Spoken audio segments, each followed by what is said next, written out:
Joel Munuve, URIA urari MCA wa KARIOBANGI, arakuire kumana na kumata gwa thakame iria yamateire kuguru gwake kwa umotho na igicoka kwambata nginya mahuri-ini na kuhinga mukiha wa bata uria ukuaga thakame. Maya ni maumirira ma uthuthuria wa mwiri wa MCA uyu maria matavanitio ni athuthuria a MIIRI a andu KIUMBE manyitanĩire na a thirikari nyũmba-inĩ ya akuire mwena wa Nairobi.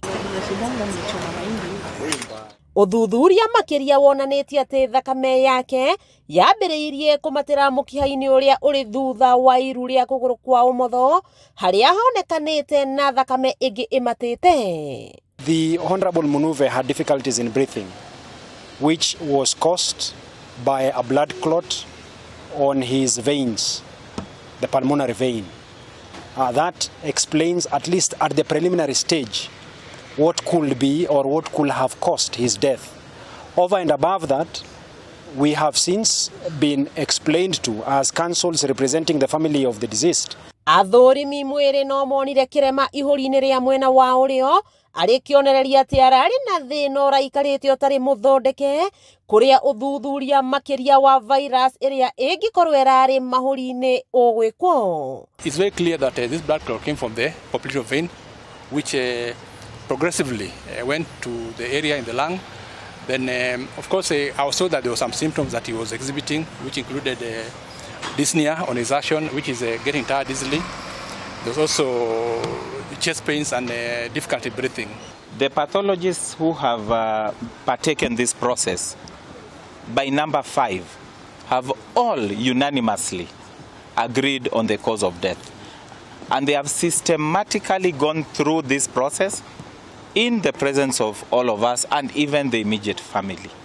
And one thing is clear, that the cause of death, there is no issue about the cause of death. There are other procedural aspects which will be dealt with, which is normal. Maumirira makiria makionania Joel ni arari na uibo ngingo-ini yake uria ni nguruthi ya maguta yuikaine ta lipoma. We trust the process led by the government pathologist Dr. Oduor to ensure that nothing is left to chance. But this is a very big lesson to us, that our friend had something which was hurting him or which was killing him slowly and he was not aware. Naguo mukiha wake wa ngoro ni uramateire thakame ingi na irahumbĩrĩtwo ni rurenda rwa rangi mweru kuonania ati ni irakoretwo hau kwa ihinda iraya na irahingite gucera gwa thakame kuingira mahuri-ini na macungiriro akiaga riera na kuremwo ni kuhuhia. Wakiigua kamũhwa ngunyĩra nĩguo ngururĩrie na ngũthererie tondu gaka nĩ kanyako horo kuma metumi ndigi magũrũ. Rĩtwa rĩakwa nĩ Sarah Wambui wa Mwangi. Yes. Yes. Thank you.